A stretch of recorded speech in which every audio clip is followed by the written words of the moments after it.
Right, good morning members.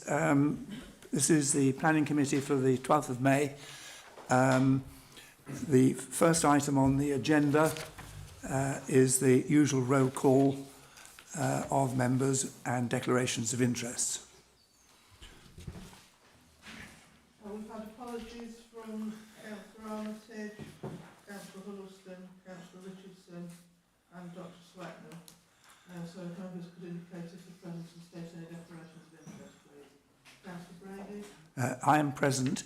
I think we should just note in the minutes that the agent who's addressing us on the first planning application, Jane Newman, was an employee of the authority and is known to most of us here, I think, and that should just be recorded.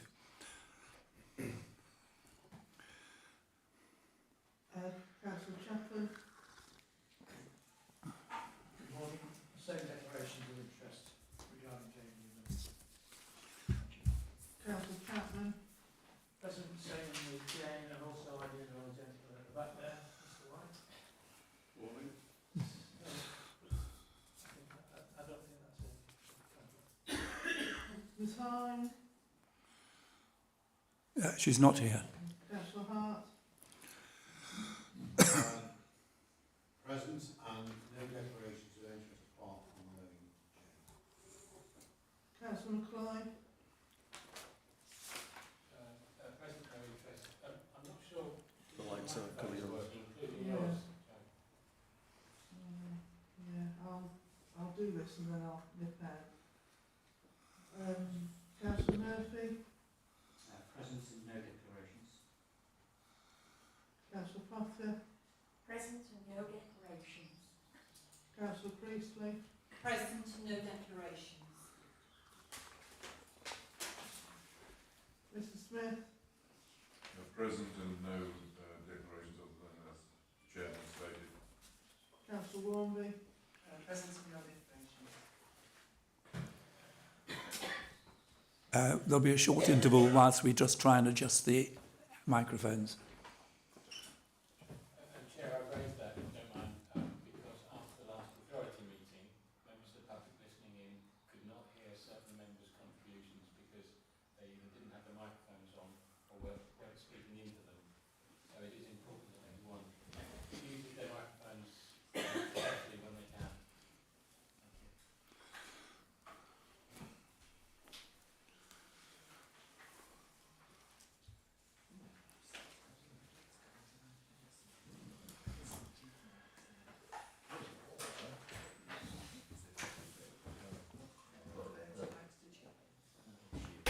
Got special too. Should they be working now? We've got Priestley on special too. Oh, okay.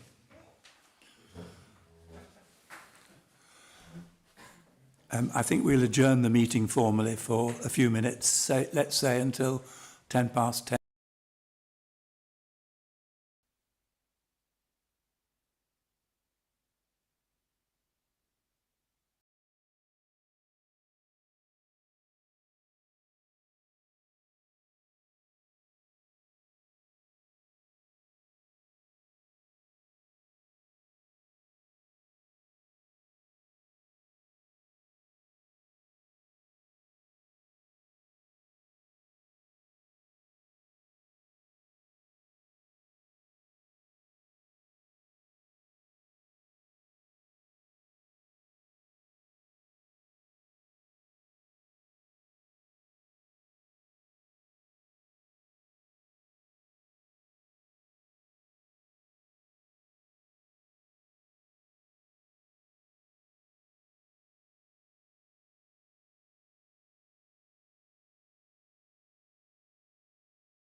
hear me, Mother? Yes.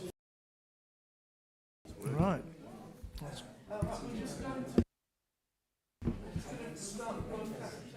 Turn it off now, mate. 1, 2, 3, 4. Would somebody just try a microphone to make sure it's they're working? okay. This one is. 1, 2, 1, 2. Yeah. Are those okay? Yeah. I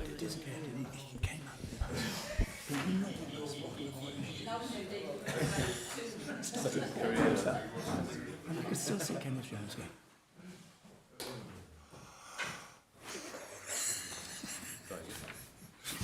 Right, we will reconvene the meeting at 10:10, and I think we've got as far as taking the roll call of members.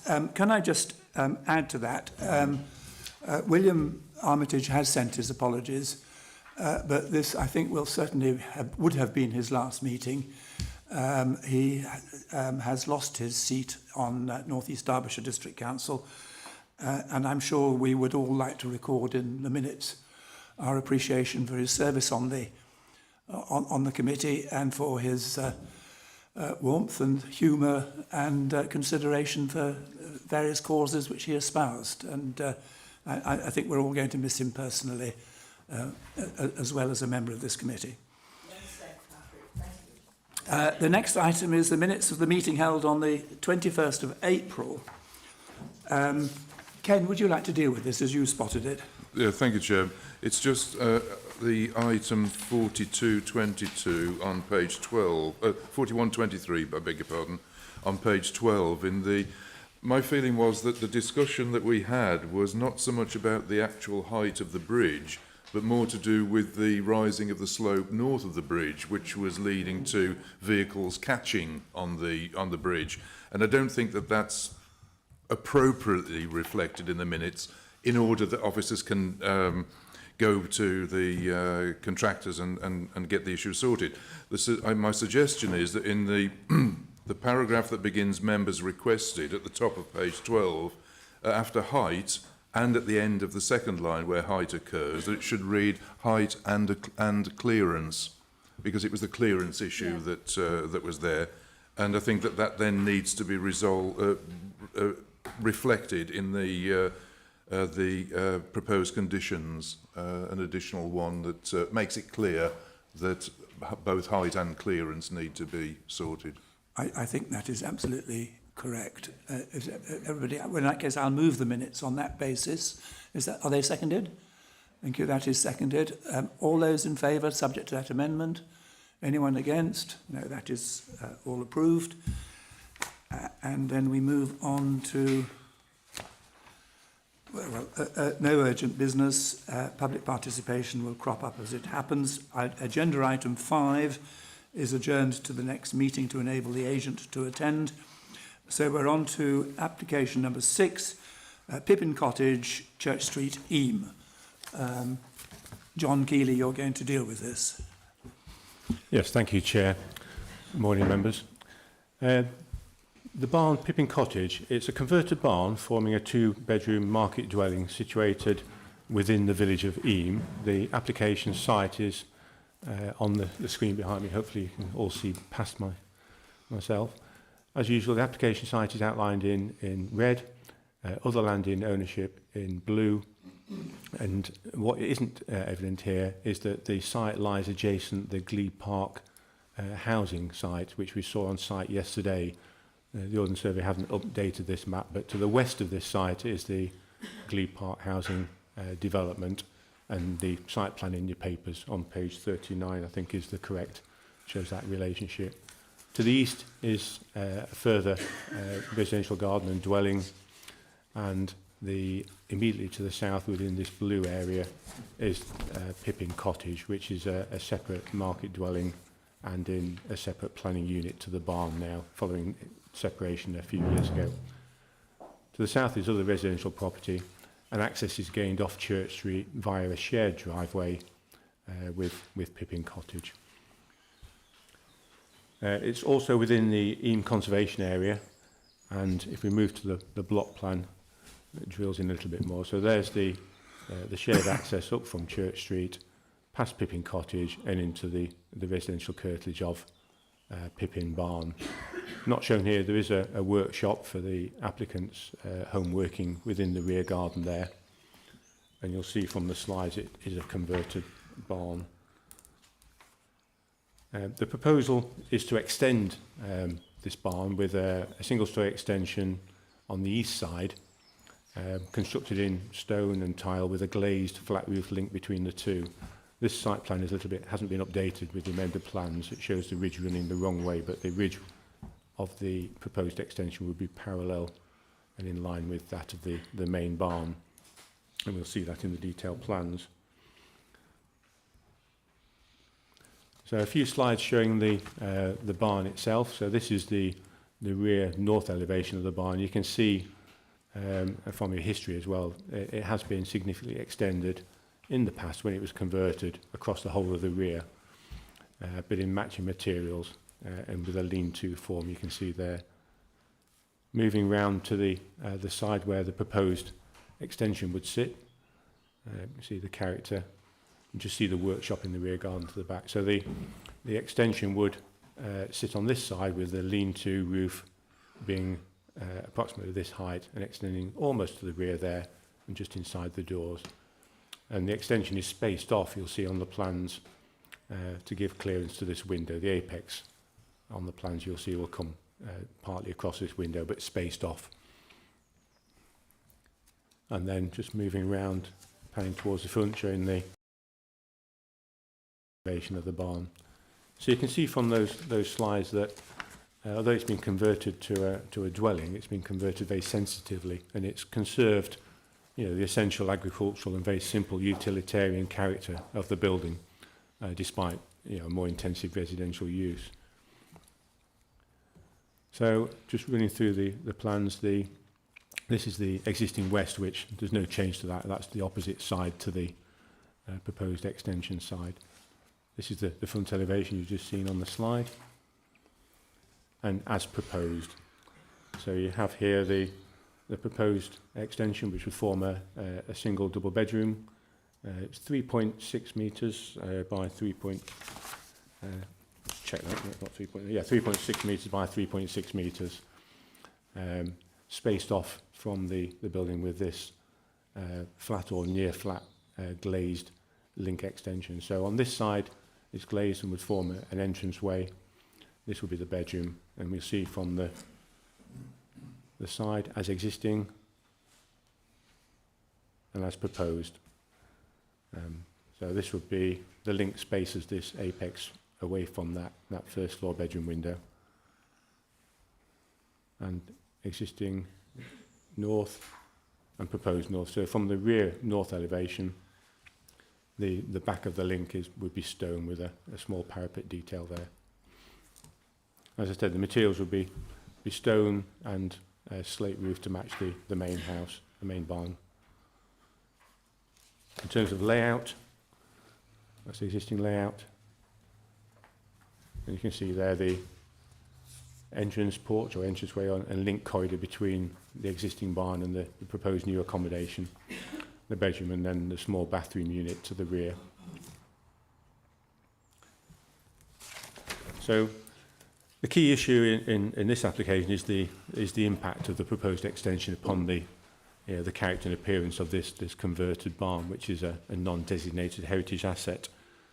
As I outlined in the presentation, and you saw on the slides, it's a building that's been very sensitively converted. It's retained its character, and the form and massing of the proposed extension office is considered to be out of keeping with the simple form of that barn conversion, mainly as a result of the inappropriate flat roof element spacing it off from the barn. And in addition, the detailing of the link and the extension are overtly domestic in character, with the patio doors and glazed entranceway, which contrasts very sharply with the robust detailing of the historic barn. And that domestic appearance undermines the character and appearance and doesn't conserve and enhance the merits of the building or its immediate setting. And for those reasons, Chair, the application is recommended for refusal. Thank you. Thank you very much. We have one speaker, Jane, you know what the rules are?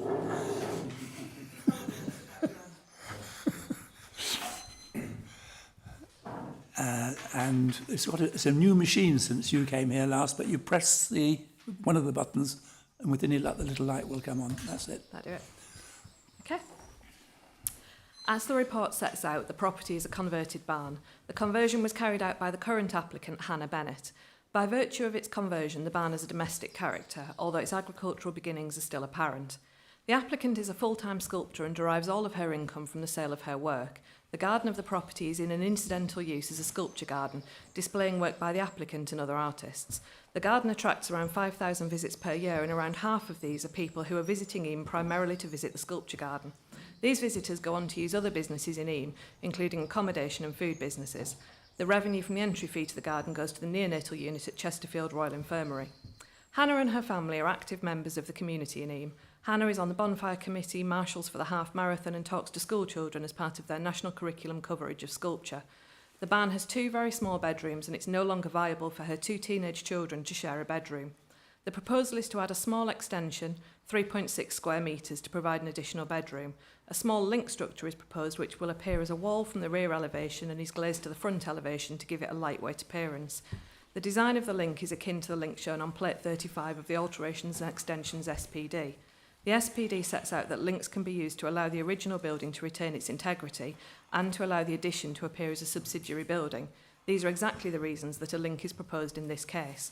The form and shape of the addition is designed to reflect the existing property, so the extension isn't dominant in scale or appearance. The report suggests that the addition has too much glazing, which would erode the solid to void ratio of wall to windows and doors.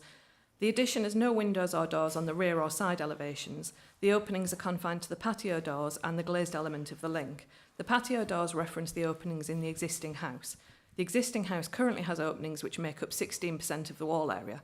The extension would increase this to 18%, which is a small increase and is largely accounted for by the glazed link, which is supported by the SPD. The report sets aside the economic and social contribution that Hannah's business makes to the village and the wider Peak District. The report acknowledges the difficulty of finding alternative suitable accommodation in the area that would accommodate the family and also the sculpture uses. Refusing the proposal may well lead to the loss of this important cultural and economic contribution because it would not be viable for the applicant to continue to live at the property without additional bedroom space. It's wrong to set aside this contribution in the decision-making process. If the proposed scheme was permitted, the property would not lose its character because it would still appear to be a converted barn in domestic use. The agricultural roots of the house would still be apparent. The character of the building would therefore not be lost or eroded. Instead, the house would have a sustainable future for the family and would also sustain the successful sculpture business, which makes a considerable economic and cultural contribution to the national park and wider area. Thank you. Thank you very much. And you've managed to keep within 3 minutes.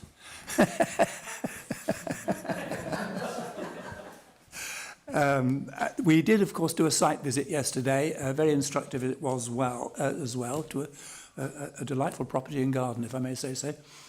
Members, if anybody, if not, I'll start with some questions. Shall I start? I'm a bit confused from this report by some of the wording used. We're talking here about an historic structure, and we use the word historic structure once or twice. But we normally talk in terms of heritage buildings or heritage assets, and that expression and its implications doesn't seem to have come out in this report at all. And I noticed, for example, that we don't seem to have a comment, which we normally do when heritage assets are involved, from the conservation officer. And I'm trying to work out whether what we're dealing with here is an important heritage asset which we should take into consideration in our discussions, or whether we're talking about just straightforward design considerations. Do you understand my question? Yeah. Yeah, it's not a listed building. So it's not a designated heritage asset. It's a traditional building of merit, and therefore it's regarded as a non-designated heritage asset, to use the appropriate wording. So it is of merit, but it isn't a formally designated listed building or designated heritage asset. So our policies still provide support for its conservation and enhancement, So the applicants have got to demonstrate that it doesn't cause any harm to those key issues and the significance of the building as a non-designated heritage asset. We don't have a comment from our cultural heritage team because they have limited resources and confine their comments mainly to designated assets in terms of commenting on planning applications at the moment. Do we? Okay. Andrew? I'm surprised that we don't have any representations from the parish council. Have they made any subsequent to the report being issued? I haven't received any updates on that from the case office, so I have to assume not. Chair, I take on board what John has just said about the fact it's a non-designated heritage asset, but that doesn't preclude the fact that it's still a structure of importance in its own right. I think there's degrees of view here, isn't there? I see this as, from where I sit, as a practical solution to personal issues growing up and living in the property. The fact that there's a glazed link to an additional new building, I think separates the two quite neatly, and I don't think impacts on the integrity of the original building. I don't necessarily think it enhances it, but I don't think it detracts from it in a way that would cause me to back refusal of this. I'm minded to approve it for those reasons, and the fact that I think we should place some weight on the socio-economic impact that the occupant and her business has and her role in the village, some weight. For those reasons, I'm erring on the side of approval, but I'll listen to others. Thank you, Andrew. I second it, Chair. Well, actually, it wasn't a proposal, Kath, but we'll come back to that. I've got Ken Smith next, and then somebody else put their hand. Thank you, Chair. Andrew has voiced, I think, my feelings as well, that I understand where officers are coming from with this, but I think the fact that it is divorced from the building, and particularly from the site visit and seeing on the ground, I felt that there was an appropriate division between what's proposed and the existing. And I understand the reasons why it is being proposed in this way. My only concern, to be honest, is the glazing, the French doors, which I think are, from my perspective, are over the top for the size of the proposed extension. I understand from what the agent has said about the reflecting the glazed opening into the original barn, but I do wonder whether a better reflection would have been a window which would have reflected that to the left on that elevation. I think it would have given it more balance and would have moved away from the kind of modernisation of the extension. Whilst percentages may well be appropriate in looking at the entirety, there's a large percentage of that elevation is glazed, and that detracts from it for me. Whether that's enough to go with the recommendation, I'm not entirely sure, but I would. I think it is an issue, and I'll be willing to hear what other members might have to say. David Chapman.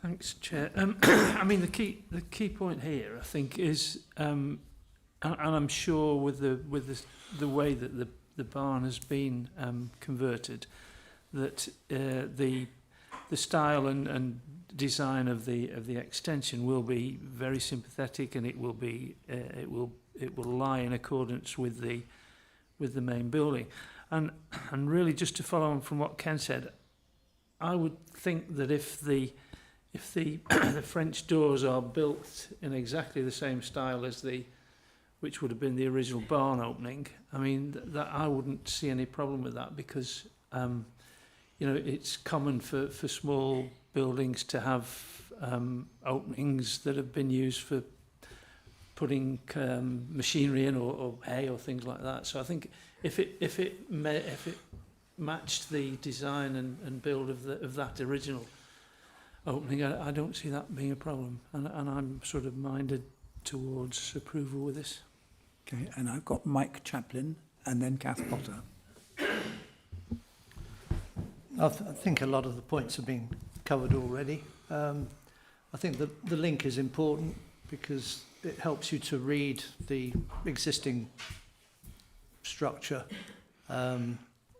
with having that separation in place. I'm not so sure about Ken's argument with the French windows because it's not a mini barn. So, but I mean, yeah, I suppose there is an argument there about balance, but I can't quite bring myself to see it that way. But you have more expert knowledge than I do. But I'm minded to go with the recommendation on this, Chair. Kath Potter. Thank you, Chair. Well, I found this a delightful and quaint and unusual visit. It really opened my eyes, and I thought, what initiative has been used here? So I would suggest, I was happy to support the approval, providing we could have more discussion with our officers just to overcome the small problems I think that exist. Thank you. Thank you very much. I'll move approval in that case. I was about to do the same. So if that's the case, can I ask what conditions would... Yes, please. I'd suggest the first condition would be the standard commencement condition within 3 years, which goes with all applications. The second one would be, carry out the work in accordance with specified approved plans, and I would ask for a little bit more detail in terms of including submission and agreement of precise details of the link roof structure and its junction with the main barn, because it's a little unclear as to how that's to be formed. The next condition would be, specify materials to match. I think including a sample panel in this case, given the sensitivity, and other minor design details such as guttering, downpipes, etc. What I'm unclear about from the recommendation is whether you support any changes to the French windows, or you're accepting that as they are. Can we ask for a view on the point that Ken made about the French windows from you? Well, my view is that they are an overtly domestic feature, and that the scheme will be considerably improved by converting that to a more of a window in keeping with the simple barn-like character. And indeed, I wouldn't rule out an additional window on the other elevation to compensate if there was considered to be a lack of light as a result of that reduction in area on the front. So on that basis, you would be recommending what? I'd be recommending a window rather than the French doors. Does that involve, can that be done by condition, or can that be dealt with in another way? The best way to deal with that is to delegate it to officers to agree with the applicant and their agent a revised detail, which would then be incorporated into the specified approved plans. Would the mover of the motion and the seconder agree with that, or would they rather go with it as it is? I don't have a problem with how it looks at the moment. I don't fully agree with Ken on this, so I'm happy to move as the plan submitted. Okay. So on that basis, those in favour of the motion, which is to approve it subject to those conditions and without the alterations to the windows on the new building, all those in favour? Those against? Those abstaining? Okay, that is carried as it is now.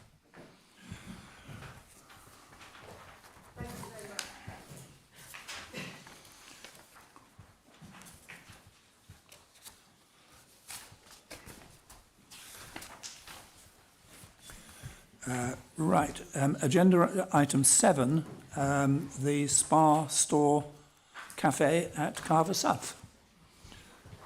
You're introducing this again, John Keeley. Yes, thank you, Chair. Yes, this is a full application for proposed alterations and new awning at Cafe 19 at the Spa at Carver South. The application site is on the screen behind me. It's the cafe which sits at the front of the Spa retail outlet, just beside the Carver traffic lights or crossroads. You have the cafe element is this small element at the front here, is linked to the main building you'll see in the slides by a flat roof link. And then you've got the main spa shop and the service area to the rear, car park behind with access off the Kingsgate A623 there. You'll see in the slides that the building at the front is converted from the former petrol station canopy,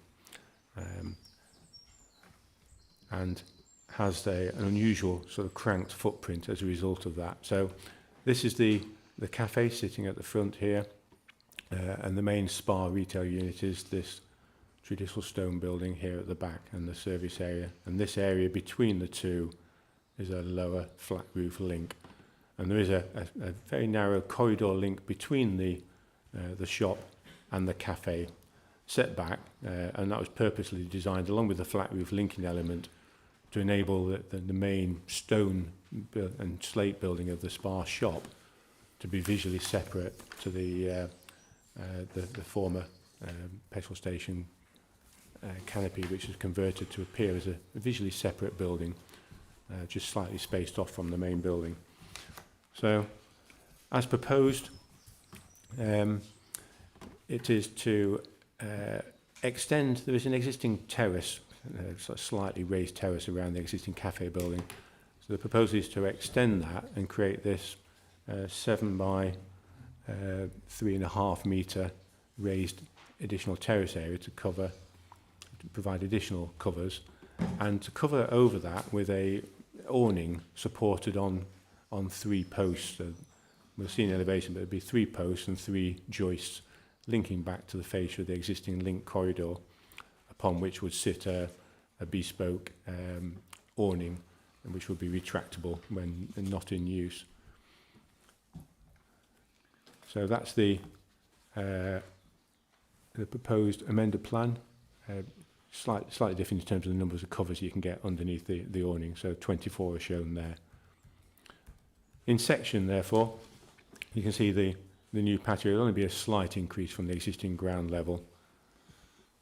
And then there'll be 3 posts, and then this is the joist, and the awning would sit here and would have a series of sort of concertinaed fabric or material, which would then be pulled out down to the fascia to provide shelter from sun or rain.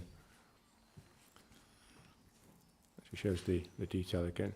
So as existing, the elevation, so this is the main spa building, the stone building, and this is the visually separate Cafe 19 structure. And here's the flat roof corridor, which links the two together. So that's as existing.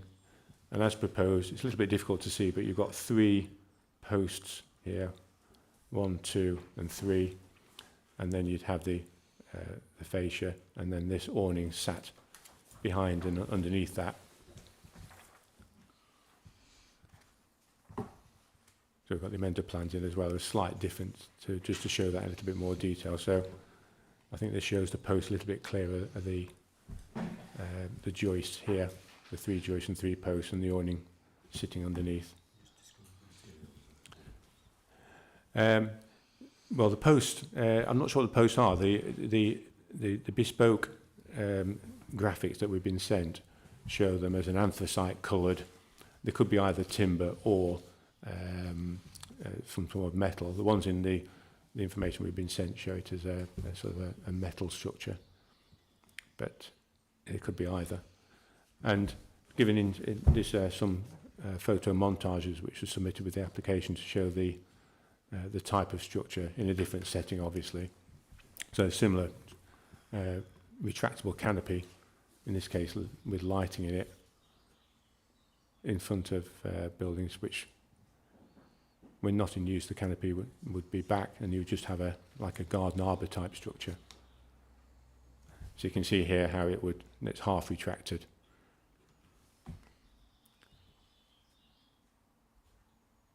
Then a close-up detail. So the frame would be permanent there all the time, and obviously when the awning was out, it would obscure more of the current fascia, which links the main building to the cafe. And in our view, that would erode some of the visual separation between the two buildings. It also would result in an awkward-looking structure, because being rectangular within that space, which is largely triangular, you probably best look at the footprint. It would result in a structure leaving open areas on either side, which wouldn't represent good quality design against what is a robust stone building. It would contrast quite a lot to that. And our shopfront design SPG explains that canopies and awnings are not in keeping with our historic areas and obscure the architectural features of a building. Now, in this case, clearly the Spa shop isn't a historic building. It doesn't have the same interest as a heritage asset, but nevertheless, they do reflect the strong local building tradition. And it's concluded that the addition of the awning, in particular the framing, being partially obscuring of the building's frontage, would detract from its valued character and erode that visual separation. So on balance, Chair, for those reasons, officers have recommended refusal in this particular case. Thank you. Right, thank you. Now we've got one speaker, Mr. White. Good morning. Take your seat, get yourself comfortable. We give you 3 minutes to address us. You press the button in front of you, and when you're ready to start, just start. Morning, everyone. Well, the reason I think it should be considered for approval is that it'll be 3 black metal posts with a retractable awning.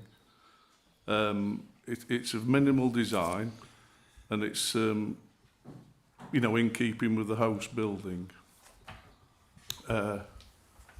It has no amenity impact on any neighbouring properties, and no impact on any parking. It's obviously, in these times of rising costs and utility and employing people, I really need it for create more employment, and the cafe business is growing, and so for this reason, I need something there.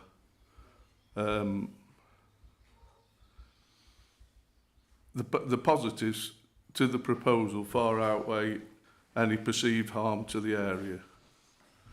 And I wouldn't want to be sort of erecting something that doesn't need planning permission, that some other businesses got in the area. My family have been here at Carver since the Second World War. We keep a well-maintained and presented business. It's going to attract more visitors to the area if you kindly approve it. And, I just ask you all, thank you for your attention, and if you could consider this proposal in my favour. Thank you. Thank you very much. Right. I'm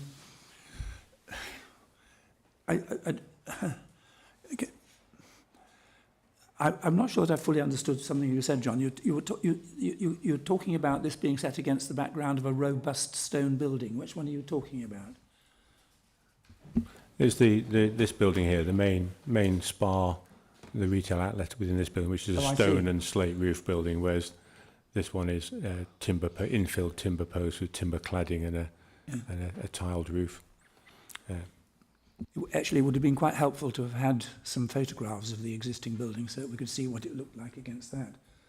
There were photographs in the presentation which I edited, but we don't appear to have picked that one out. We Yeah. have some photographs that have quickly access there. Right, members. Andrew, I've got Andrew, and then Mike Chaplin. Andrew?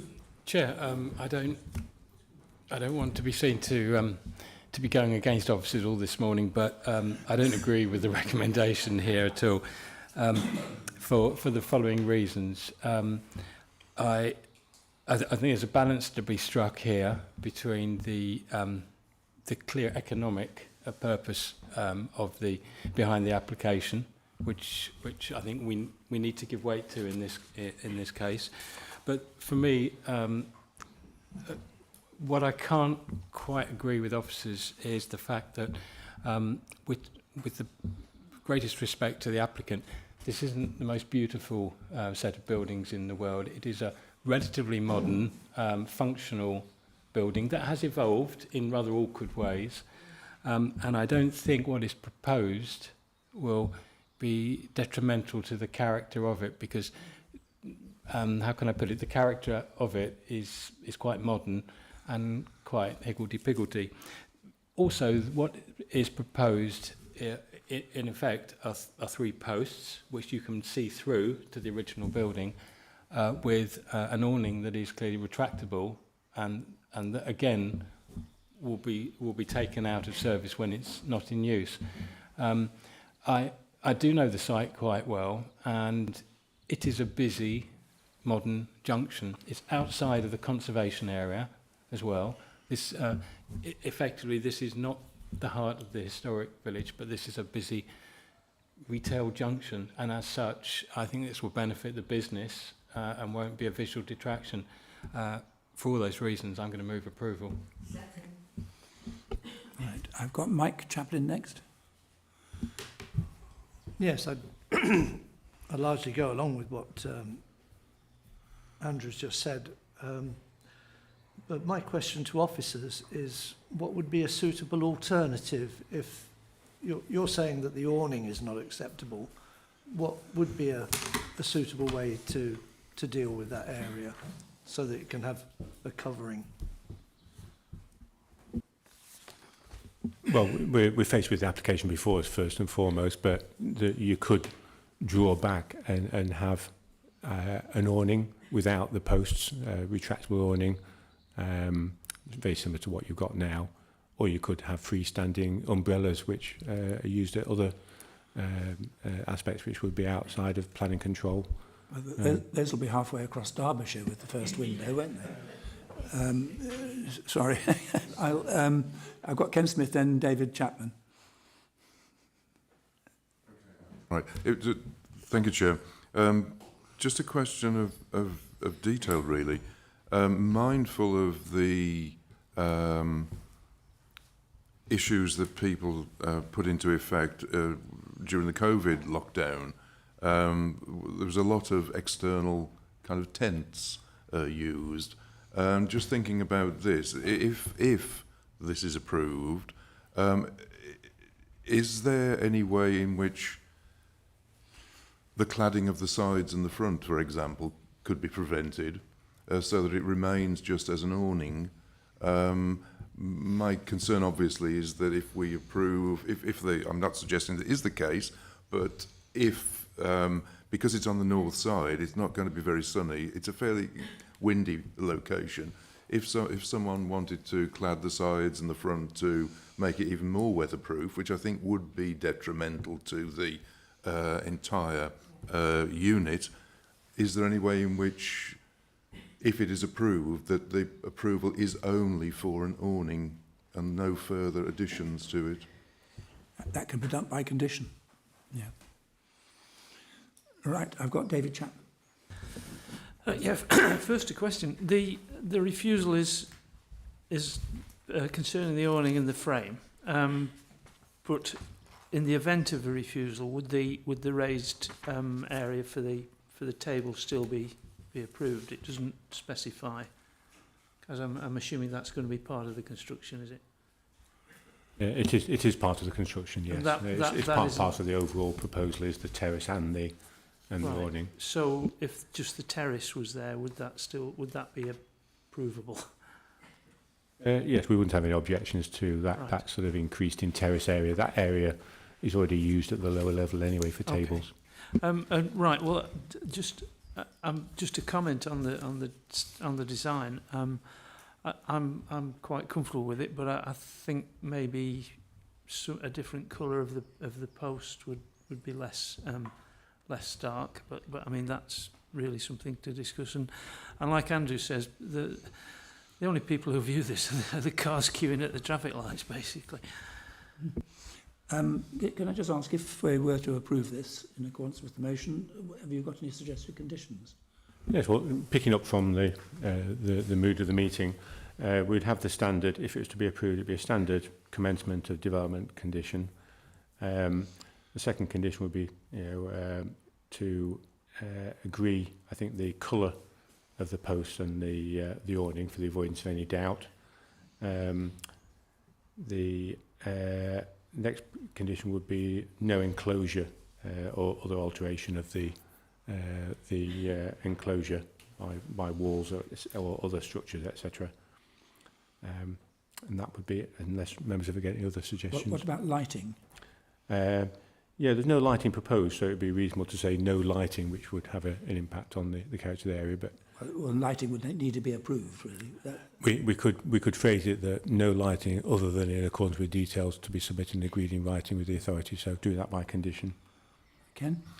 Chair, I haven't looked at the detail of the patio construction proposals, but do they enable disabled access? I noted that it's raised, there is a lip, so would wheelchair access be possible, for example? It's not clear. It's on the plan shows there is a lip, and I can't see any disabled access, but it would be reasonable to assume that this area here could be adjusted. It's only a very short step up, so you could imagine a revised scheme could have a short ramp here onto this area to enable disabled access. That could be an amendment by detail by condition. Are you happy with those as conditions? And the seconder? Yes. Any other member wish to speak? In that case, on that basis, all those in favour of the motion? Anyone against?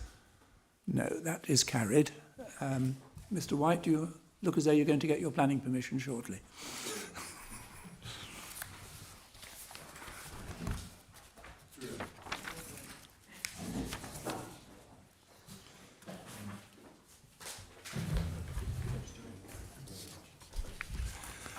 Right.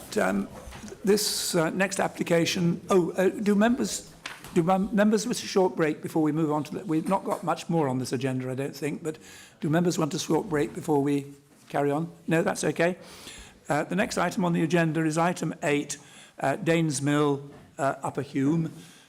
This has been before us at least twice before, I think. We did a site visit last year. We're very familiar with the site. Thank you, Chair. Good morning, members. This application is for a garage building at Danes Mill at Upper Hume. You can see the application site here in red with the long access drive to the site. And Upper Hume, you can see there to the south. The site's about 300 metres north of the village itself. As the Chair has already highlighted, this application is coming back after deferral by members at the January Planning Committee. I'll explain the issues a little bit more as I go through the slides, but effectively at that meeting there were concerns raised around the design of the proposed building.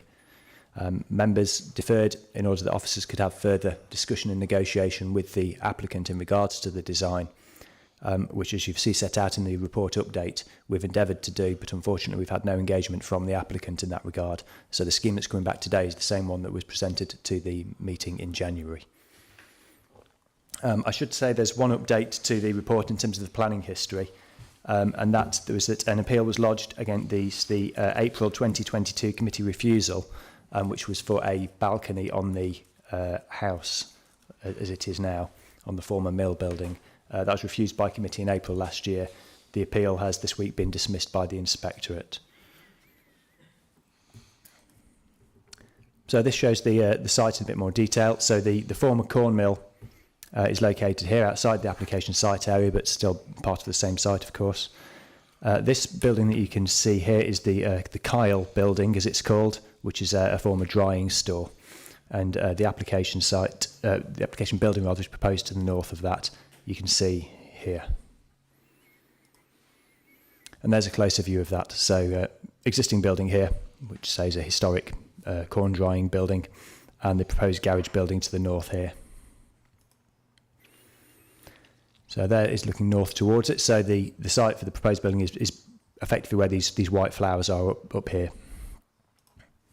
And looking back into the site, so you can see again, this is where the building would be roughly in this position here. You can see in these photos quite clearly the industrial character of this building. It does not have a residential feel to it because it's never been in such use. It has limited openings, and the arrangement of those are functional in character rather than domestic in appearance. And this is if you're just looking back down the site from the back of the Kyle building, which is here. And here's the internal layout of the proposed garage. So a single garage with storage space as well. There was some question last committee as to the proposed use of the building.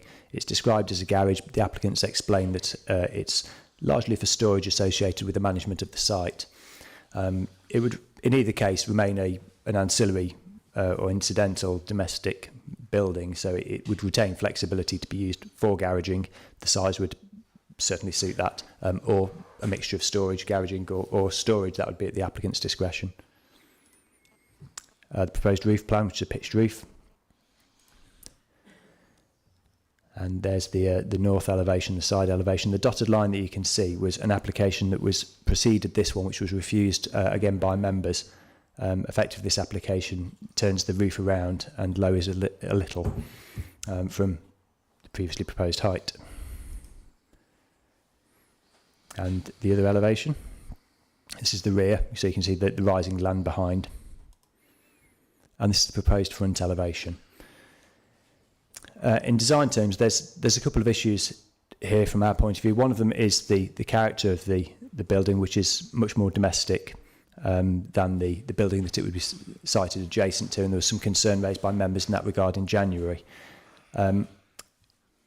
It should, in our view, have a much more functional and industrial appearance. A discussion around having it as a flat-roofed parapet building, so it's less imposing on a building next to it, and less domestic in character has been discussed.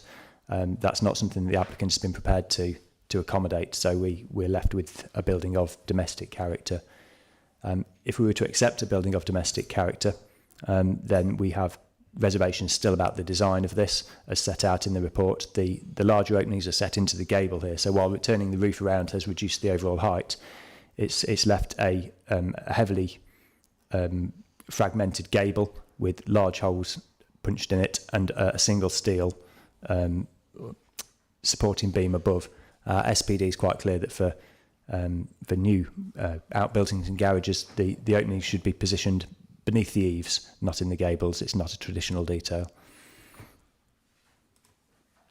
And there's the other side. And you can see the relationship of the two. So whilst clearly the Kyle building remains much higher, it's nevertheless a sizable structure within the setting of that, which does domesticate the setting and has an appearance which, in our view, is inappropriate. As I say, we've attempted to engage the applicant in further discussion, but to no avail. And so the application regrettably comes back to you as it was previously for members to determine, and the recommendation is for refusal. Thank you, Chair. Yeah, thank you, Mark. What's the Kyle building used for? I don't know the answer to that without going back through the report, I'm afraid. I think it's just an ancillary building. It's not been approved as a separate dwelling or as holiday accommodation as far as I'm aware, so it will just be ancillary use, I believe. Okay.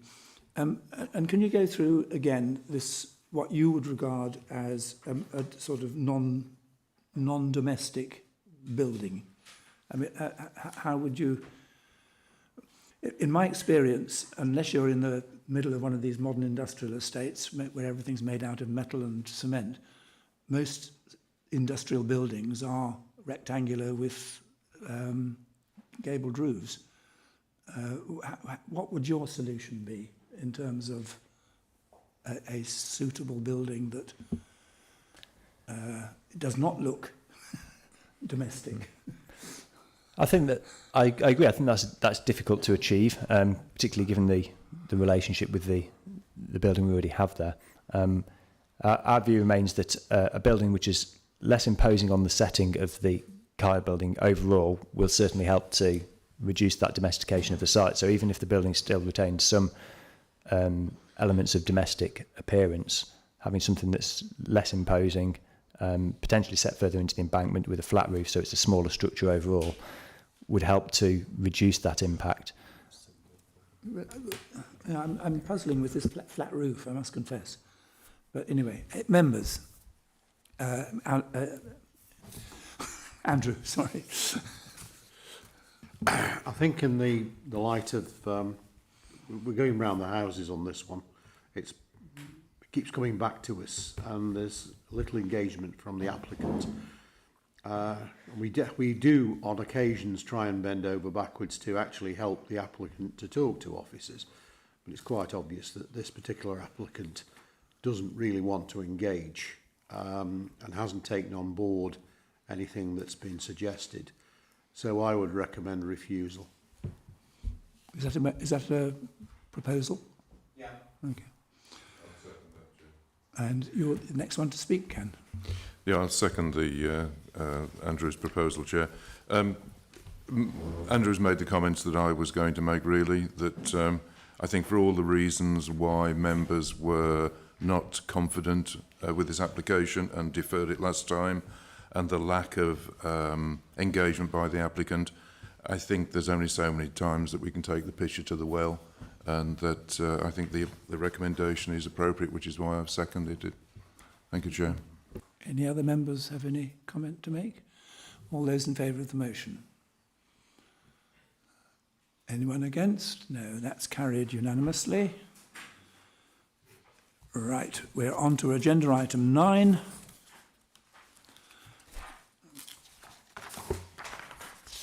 Which is on page 61 of your agendas, and it is the farm workers dwelling at Oncourt. Mark, again, it's you. Thanks, Chair. Yep, this application is for an agricultural workers dwelling at Fields Farm at Oncourt. As you can see on the location plan there, the existing farm and proposed dwelling are off to the southeast of the main road running through Oncourt hamlet.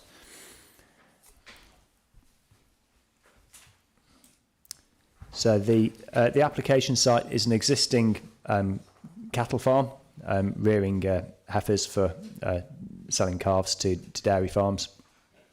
It's operating with around 120 cattle at the moment, with plans to increase that to 135.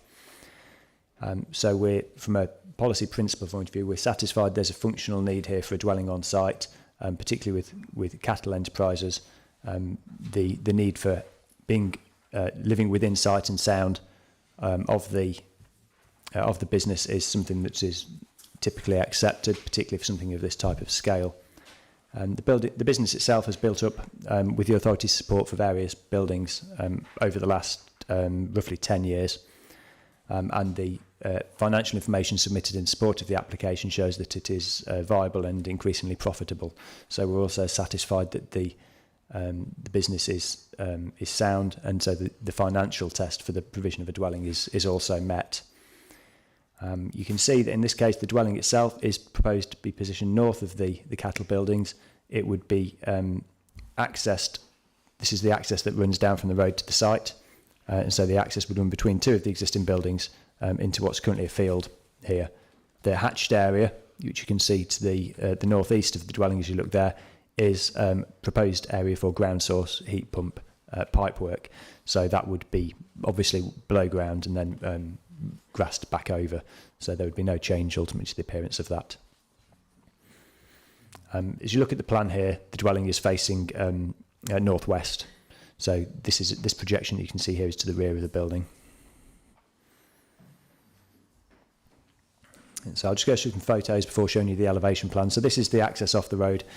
You can see it forks short distance into the site. The right-hand fork goes off to the property, and the left-hand fork is the one that continues through to the farm. And that's a closer view of that fork, and you can just see the edge of the buildings here as you come into sight.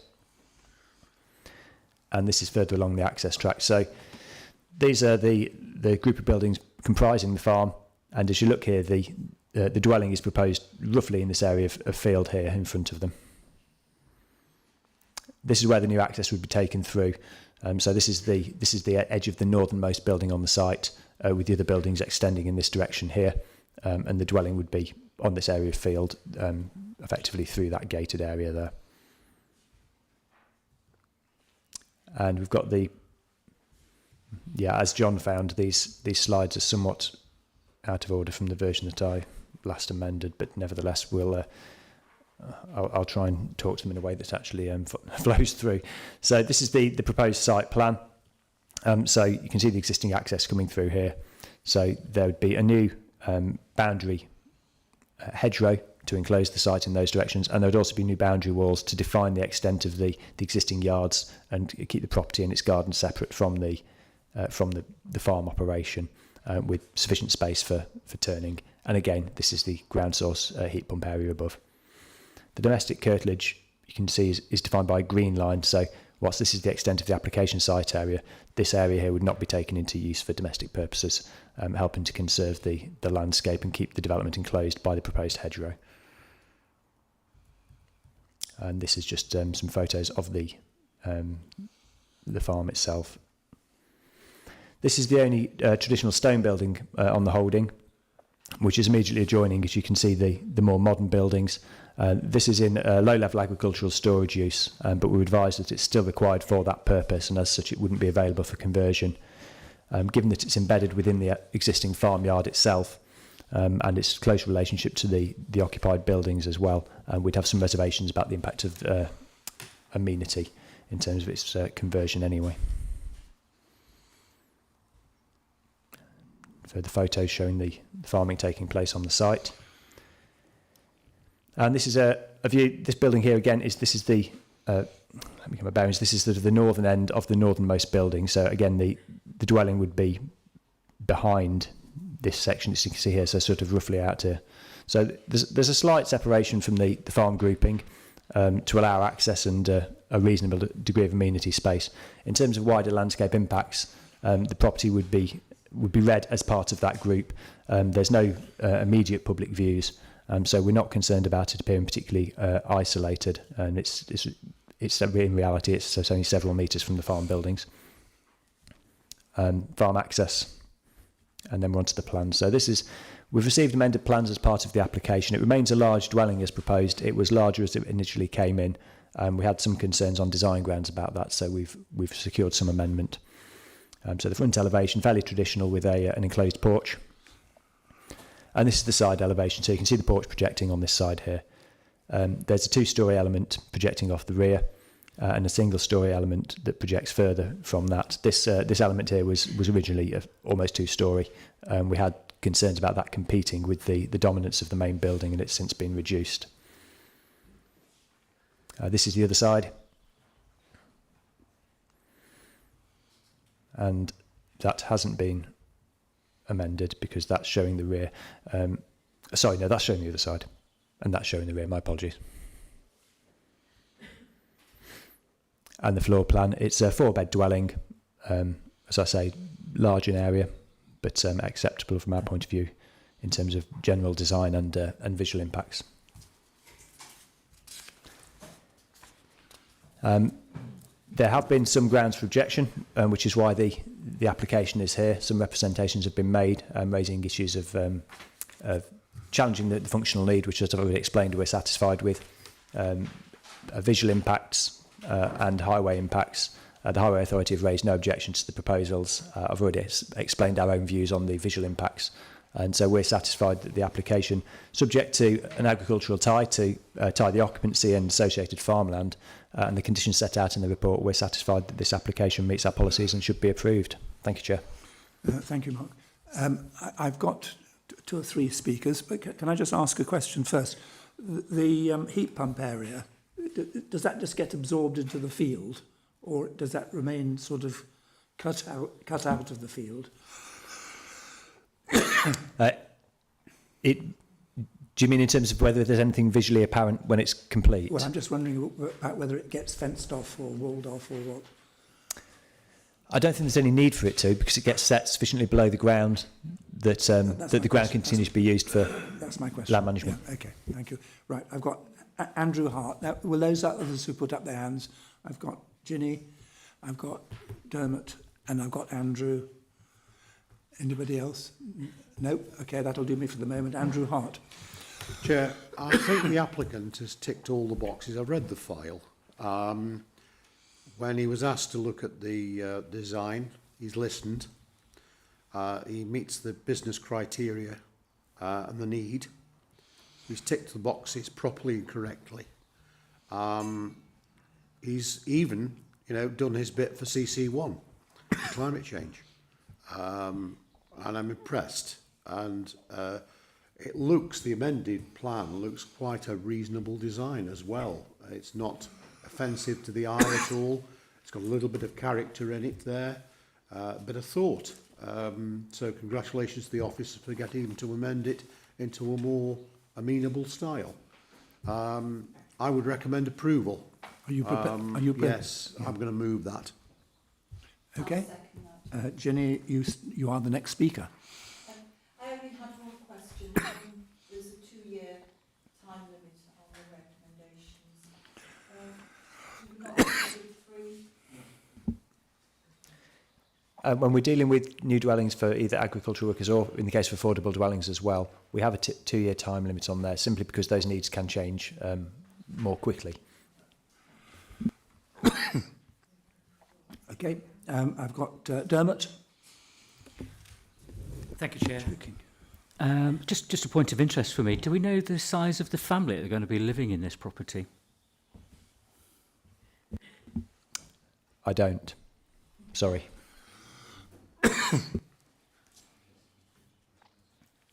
That's it? Right, okay. And then I've got Andrew McLeod. And then Mark Chapman. Chair, yes, I'm perfectly comfortable with this application. I think it's good design and clear justification. In terms of the heat pump, Chair, it will be buried underground typically, and the ground made good and perfectly fine for grazing on top of it. So it's the ideal solution when you have land, as in this application. My only question mark was paragraph 30. You mentioned a solicitor's letter over a dispute over access. That's not a material planning consideration then? No, that's right. That's going to be a civil matter. You saw at the site entrance that the access splits. So clearly there's a right of access for both parties, presumably over that part of the land. But this application wouldn't in any case serve to obstruct access to either site. And beyond that, it's a civil matter for the parties involved.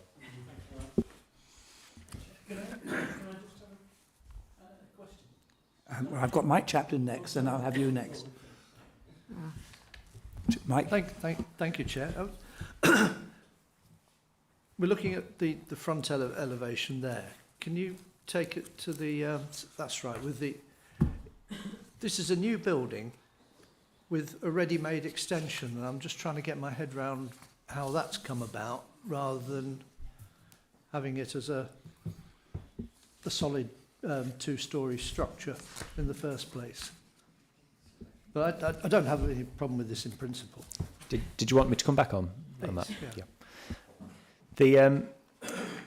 It's not uncommon for us to end up with new build T-shaped dwellings, and the reason for that typically is to keep the overall proportions of the main volume traditional. The alternative would be that we go with a wider gable. I haven't measured, but looking at this, I'd say we're probably about 6 metres.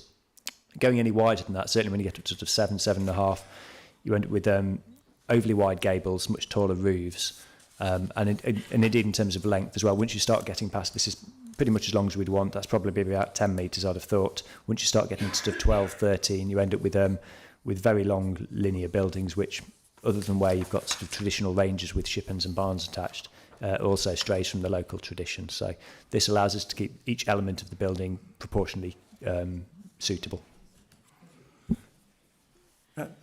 Cathy, I will call you, but can I just go back to this solicitor's letter? It's not so much whether the access will be obstructed or not, but are there any circumstances in which whatever that letter says could actually prevent this being developed in the form that it is? I mean, if whatever it says is of a nature that enables this not to be built quite in the way that it is, ought we to know about it? I don't know what the issue is. And I would need to review that myself to be able to answer the question. If it's a matter of whether somebody has a right of access across the land, then that's not something that we would normally resist granting planning permission or delay granting planning permission for. We would grant that, and it's the same as any. We have, for instance, we might have an issue where somebody's refusing to grant access to land for building purposes, yes, and claiming trespass, and we have that sort of argument put to us quite regularly, and we still. It's not a planning consideration insofar as it's a separate civil route. So, but if that affects the land ownership, which enables this to happen, we need to condition the approval in a way that makes sure that we don't end up with a big zero on our hand. If the letter related to a dispute over land ownership, i.e., if somebody was setting out that the land identified on the plans was not correctly declared, then that would be a planning issue and the application would be invalid until we'd satisfied ourselves that the land declaration was correct. That's not occurred, so we are satisfied the land declaration is accurate in that regard. Okay. David, I think you were next. It was just a question mark on a comment you made that this was brought before committee because of an objection. Does that mean any letter of objection means an application comes before committee? Because, I mean, the parish council has no response and the highway... There's thresholds under our scheme of delegation, so if the officer recommendation is contrary to the view of a parish on planning grounds, then that brings it to committee. In this case, you say there's no parish comment. But if we have more than 3 letters of either support or objection that are contrary to the officer recommendation, again, raising material planning grounds, that brings it to committee. And that's why you're quite often faced with relatively minor developments. Okay, and Kath Potter? Thank you, Chair.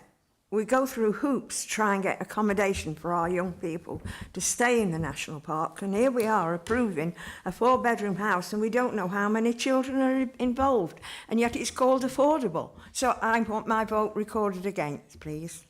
I don't think it's called. I don't think it's called affordable.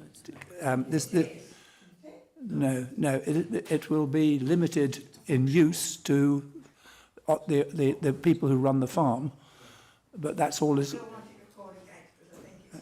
Okay, well, you can do that when we vote, right?